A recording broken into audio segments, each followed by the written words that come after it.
Hello friend, welcome back to my YouTube channel. आज का जो हमारा टॉपिक होने वाला है वो है हाइपरटेंशन यानी कि उच्च रक्तचाप के बारे में। इस वीडियो में हम जानेंगे कि जो हाइपरटेंशन होता है वो किन कंडीशन में अराइज होता है, ठीक है। प्लस हम उसके टाइप्स के बारे में जान लेंगे कि हाइपरटेंशन कितने टाइप्स का होता है, और उसमें हम देखेंगे कि अगर कोई पेशेंट हाइपरटेंशन है तो कौन से डायग्नोस्टिक टेस्ट होते हैं जो हाइपरटेंशन में कराए जाते हैं। प्लस हम उसके मैनेजमेंट के बारे में जानेंगे कि हाइपरटेंशन, अगर कोई पेशेंट को हाइपरटेंशन हो गया है तो उसमें कौन सी दवा दी जाती है उसके बारे में जानेंगे। प्लस हम उसके प्रिवेंटिव मेजर और डाइट के मॉडिफिकेशन वगैरह के भी बारे में जानेंगे कि जो हाइपरटेंशन के पेशेंट होते हैं उनमें कौन सी डाइट दी जानी चाहिए। तो चलिए वीडियो को स्टार्ट करते हैं। तो चलिए जानते हैं कि हाइपरटेंशन क्या होता है। Hypertension, the persistent elevation of systolic and diastolic blood pressure at the level of 140/90 mm of Hg and above, यानी कि हमारा जो ब्लड प्रेशर है वो कितना बढ़ रहा है, 140/90 mm of Hg या उससे अधिक हो रहा है। उस कंडीशन को हम क्या बोलते हैं, हाइपरटेंशन की कंडीशन बोलते हैं, ठीक है। अब हम उसके क्लासिफिकेशन के बारे में जान लेते हैं। वैसे तो जनरली जो इसका क्लासिफिकेशन होता है वो 2 टाइप्स का होता है, पर इसमें कुछ अदर क्लासिफिकेशन भी इंक्लूडेड है, उसको भी हम जानते हैं। तो जो पहला जो क्लासिफिकेशन है इसका होता है वो प्राइमरी हाइपरटेंशन होता है। इसे हम लोग इसेंशियल या इडियोपैथिक हाइपरटेंशन भी कहते हैं, क्योंकि जो इसके कॉजेस होते हैं वो क्या होते हैं, अनआइडेंटिफाई या अननोन होते हैं, ठीक है। तो यानी कि hypertension in which blood pressure is high from an unidentified causes, यानी कि जो इसके कॉजेस होते हैं अनआइडेंटिफाई होते हैं, ठीक है। It account for 90 to 95% of all cases of hypertension, यानी कि ये 90 to 95% हाइपरटेंशन के केसेस देखने को मिलते हैं इसमें, ठीक है, जो प्राइमरी हाइपरटेंशन के कारण होता है, ठीक है। It exact cause of primary hypertension is unknown. जो प्राइमरी हाइपरटेंशन होता है उसके कॉजेज जो होते हैं क्या होते हैं, अननोन होते हैं। उसके मतलब कोई एग्जैक्ट कॉजेज क्या होता है, आइडेंटिफाई नहीं होता है उसमें, ठीक है।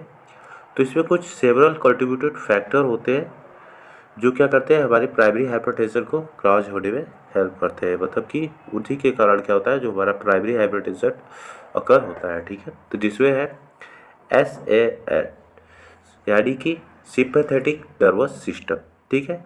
उसके कारण से भी हमारा क्या होता है, हाइपरटेंशन जो होता है वो इंक्रीज होता है, जो ब्लड प्रेशर होता है वो हमारा इंक्रीज होता है, ठीक है। नेक्स्ट जो हमारा है over production of sodium retaining hormone, जो ऐसे हार्मोन जो कि क्या कर रहे हैं, जो सोडियम का ज़्यादा रिटेनिंग कर रहे हैं, हमारी जो ब्लड वेसल्स हो रही है या फिर जो भी स्पेस हो रहा है उसमें हम सोडियम का ज़्यादा रिटेंशन हो रहा है। उससे क्या हो रहा है, उससे हमारा जो होता है जो ब्लड प्रेशर होता है वो इंक्रीज करता है, ठीक है। नेक्स्ट है वेसो कंस्ट्रिक्शन।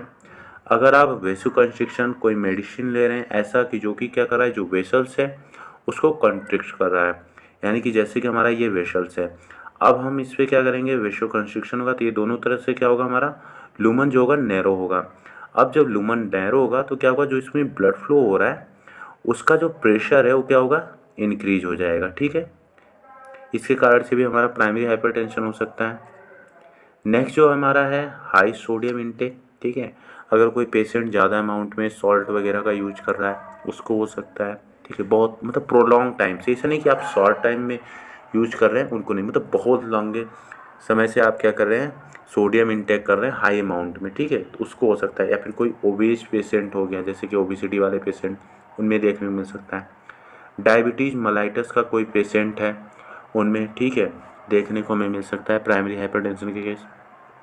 या फिर कोई एक्सेसिव एल्कोहल कंजप्शन, यानी प्रोलॉन्ग टाइम से, बहुत लंबे समय से कोई एल्कोहल का कंजप्शन कर रहा है तो उसमें भी हमें प्राइमरी हाइपरटेंशन के केस देखने को मिल सकते हैं, ठीक है। अब हम बात करते हैं सेकेंडरी हाइपरटेंशन के बारे में।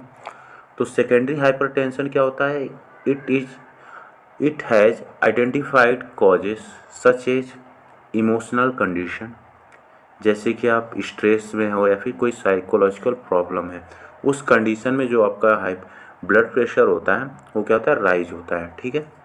नेक्स्ट जो है आपका वेस्कुलर कंडीशन, जैसे कि arteriosclerosis, increase intramuscular pressure, intravascular pressure, ठीक है। या तो आपका आर्टरियोस्क्लेरोसिस हो रहा है, यानी कि जो आर्टरी है उसमें क्या हो रहा है, ब्लॉकेज हो रहा है किसी प्रकार से, जैसे या फिर प्लग का फॉर्मेशन हो रहा है, ठीक है, उसकी वजह से।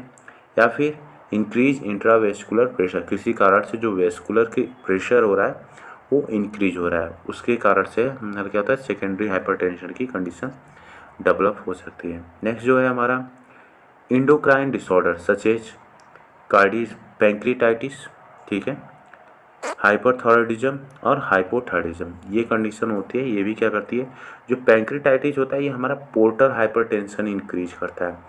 जो पोर्टर सर्कुलेशन होता है, ठीक है, उसमें क्या होता है, प्रेशर बिल्डअप करता है जब भी, और क्या होता है, जो पैंक्रियाटाइटिस यानी जो पैंक्रियाज होता है उसमें इन्फ्लामेशन होता है, तो जो भी पैंक्रियाटिक फ्लूइड होती है, जूस होती है, वो क्या करती है, पोर्टर हाइपरटेंशन में कन्वर्ट मतलब शिफ्ट होने लगती है। उसकी वजह से क्या होता है, ये लीवर से फिर क्या होता है, इन्फीरियर वेना केवा में हमारे होते हुए क्या करता है, बॉडी यानी हार्ट पे जाता है, तो उसके कारण से भी क्या होता है, हमारा जो ब्लड प्रेशर होता है वो इंक्रीज होता है, ठीक है। नेक्स्ट जो है हमारा न्यूरोलॉजिकल डिसऑर्डर, ठीक है, जैसे कि इंक्रीज आईसीपी, अगर इंट्राक्रैनियल प्रेशर इंक्रीज हो गया हो उसके कारण से हो सकता है। इंसेफेलाइटिस हो गया, या फिर ब्रेन ट्यूमर, ये भी हमारा क्या करता है, सेकेंडरी हाइपरटेंशन कॉज करता है, ठीक है। प्रेगनेंसी इंड्यूस, जैसे कि एक्लेम्सिया के केस में, ठीक है। मेडिकेशन या फिर कोई ड्रग्स, ऐसे ड्रग्स जो कि हम क्या करते हैं, यूज करते हैं, उसके वजह से भी क्या होता है, हमें हाइपरटेंशन देखने को मिल सकता है, जैसे कि आपका स्टेरॉयड हो गया, एंटी डिपर्जेंट हो गया, ठीक है, उसके बाद non steroid anti inflammatory drugs यानी एनसेड्स वगैरह जो हो गए, उसका आप प्रोलॉन्ग टाइम से यूज कर रहे हैं, तो उसके सिम्टम क्या होते हैं, हाइपरटेंशन हमें देखने को मिल सकता है। अगर हम उसको क्या करते हैं, अब्रप्ट विड्रॉल ऑफ मेडिकेशन, जब हम क्या करते हैं उसको मेडिकेशन अगर प्रोलॉन्ग टाइम से हो रहा है, एक आध हम क्या कर रहे हैं, उस मेडिकेशन को स्टॉप कर दे रहे हैं, ठीक है, उस कंडीशन में हमें क्या होता है, सेकेंडरी हाइपरटेंशन की केस देखने को मिलते हैं, ठीक है। नेक्स्ट जो हमारा है वो हमारा रीनल डिजीज है, जैसे कि रीनल आर्टरी हो गया, या फिर डायबिटिक न्यूरोपैथी हो गया, या फिर ग्लोमेरुलोनेफ्राइटिस हो गया, ये भी क्या करते हैं, हमारे सेकेंडरी हाइपरटेंशन की कंडीशन कॉज करते हैं, ठीक है। अब हम कुछ अदर टाइप्स के बारे में बात करते हैं, जैसे कि हमारा उसमें पहला है बिनाइन हाइपरटेंशन, ठीक है। बिनाइन हाइपरटेंशन क्या होता है, it is a uncomplicated hypertension usually from long duration and mild to moderate severity. ये कहता है कि इसमें मतलब कोई ज़्यादा कॉम्प्लिकेशन नहीं होता है, स्टार्टिंग फेज होता है हाइपरटेंशन का, उस कंडीशन को हम बोलते हैं बिनाइन हाइपरटेंशन, ठीक है, जिसमें जो हमारा बीपी होता है क्या होता है, 139/90 mmHg होता है, ठीक है। अब बात करते हैं जो नेक्स्ट टाइप का हमारा होता है, वो हमारा होता है मेलिग्नेंट हाइपरटेंशन, ठीक है। तो मेलिग्नेंट हाइपरटेंशन क्या होता है, it is a term to use to describe high blood pressure cause damage to your organ, ठीक है, यानी इस कंडीशन में मतलब कि जो हाइपरटेंशन है, बिनाइन कंडीशन क्या होगा, हमें अगर ट्रीटेड नहीं करते तो वही क्या करता है, लॉन्ग टाइम से अगर वो हाइपरटेंशन रहता है तो कन्वर्ट हो जाता है कि इसमें मेलिग्नेंट हाइपरटेंशन से, जो कि क्या करता है, हमारे जो ऑर्गन्स होते हैं उनको क्या करता है, डैमेज करता है, ठीक है, ऑर्गन को क्या करता है, डैमेज करने लगता है। This is an emergency condition, एक एमरजेंसी कंडीशन होती है जिसमें पेशेंट को तुरंत ट्रीटमेंट की रिक्वायर्ड होती है।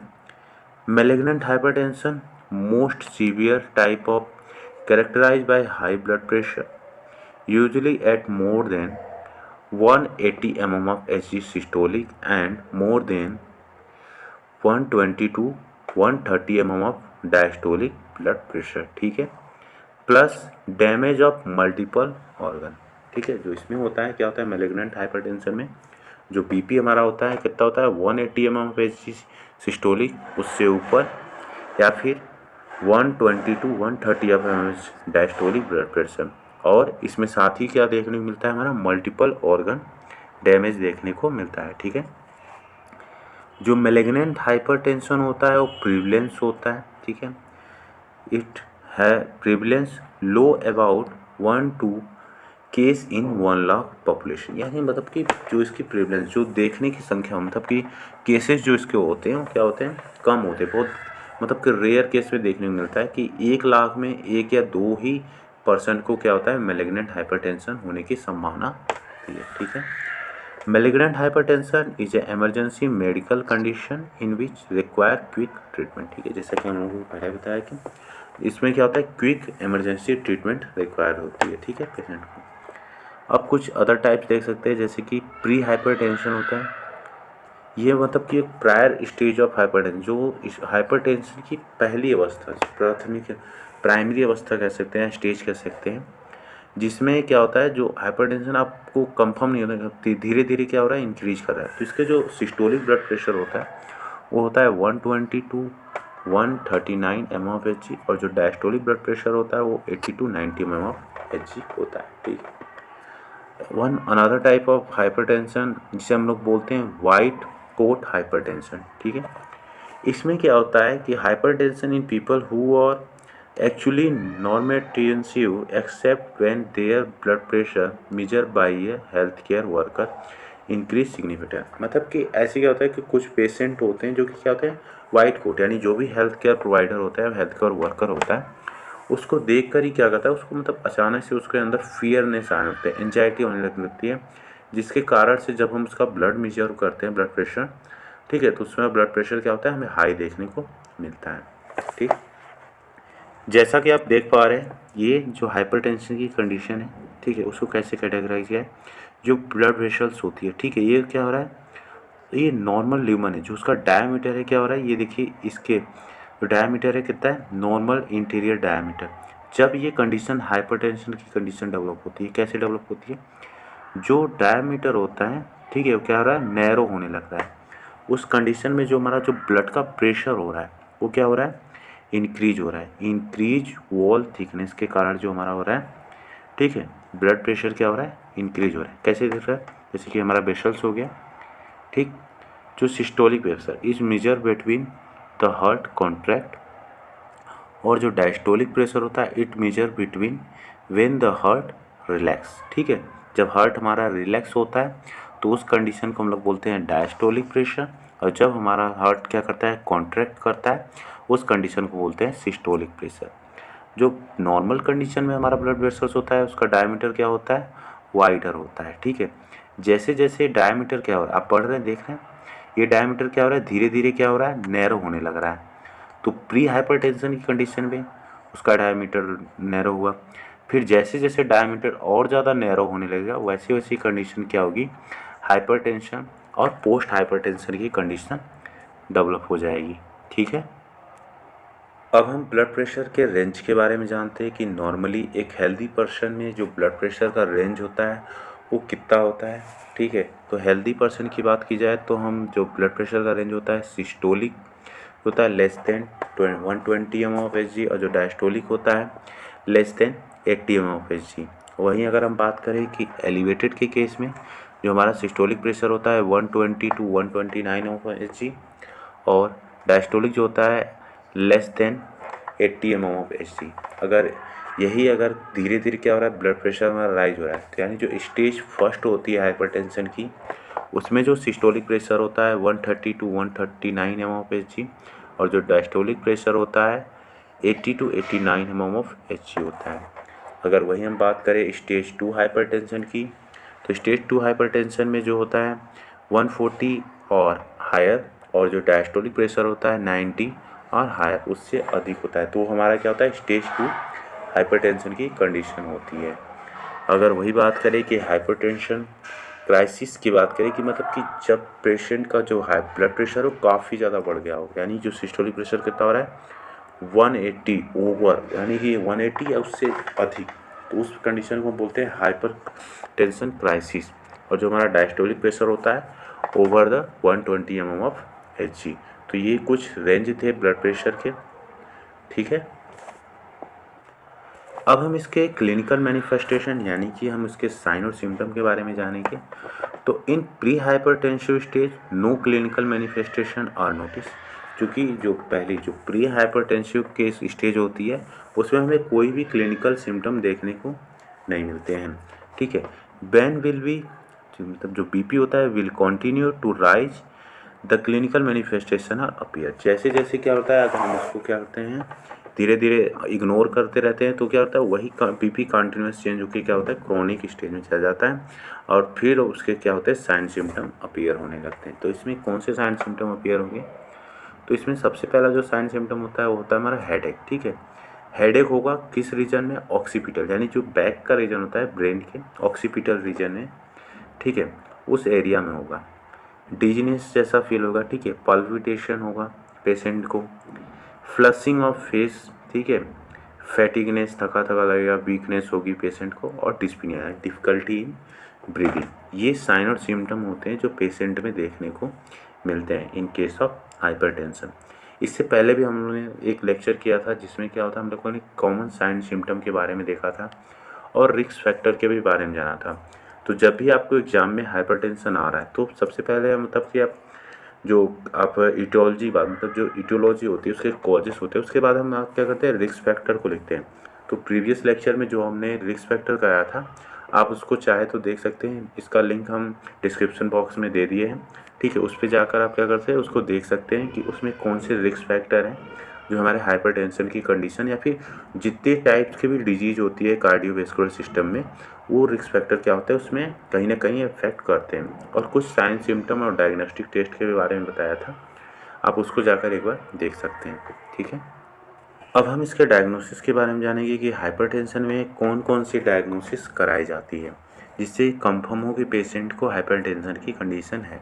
तो सबसे पहले हम पेशेंट की फिजिकल एग्जामिनेशन और पेशेंट का क्या करते हैं, हिस्ट्री कलेक्शन, यानी कि पेशेंट की हिस्ट्री कलेक्शन है कि आपको ये प्रॉब्लम जो भी हेडेक हो रहा है, फिर डिजीनेस हो रही है, जो भी हमने उनके साइन सिम्टम के बारे में भी देखा, ठीक है, ये कब से हो रही है, कितने दिन से हो रही है, ठीक है, उसके बारे में जानेंगे। प्लस उसका क्या करेंगे, हम उसका वाइटल साइन लेंगे, ठीक है, उसका वाइटल साइन लेंगे जिसमें हम उसका ब्लड प्रेशर वगैरह चेक करेंगे, बीपी कितना आ रहा है, ठीक है। नेक्स्ट जो आ रहा है हमारा उसका चेक करेंगे, फिर उसके बाद उसका क्या करेंगे, सीरम इलेक्ट्रोलाइट टेस्ट कराएंगे, ठीक है, उसमें लेवल चेक करेंगे कि सोडियम पोटेशियम का अमाउंट कितना है, ठीक। नेक्स्ट जो करा सकते हैं आप उसमें यूरिन एनालिसिस चेक कर सकते हैं, यूरिन कितना पास आउट हो रहा है या फिर रिटेंशन ज़्यादा, यूरिन का प्रोडक्शन कितना हो रहा है, ठीक है। कहीं ना कहीं ये फैक्टर होते हैं जो कि क्या करते हैं, हाइपरटेंशन को कॉज करते हैं, ठीक है। ब्लड यूरिया नाइट्रोजन यानी खून टेस्ट कराते हैं, ठीक है। उसके बाद आप लिपिड प्रोफाइल टेस्ट भी हाइपरटेंशन में करा सकते हैं, उसके एक्चुअल आइडेंटिफिकेशन के लिए आप लिपिड प्रोफाइल टेस्ट करा सकते हैं, ठीक है। तो ये कुछ टेस्ट हैं जो कि आप हाइपरटेंशन की कंडीशन में करा सकते हैं।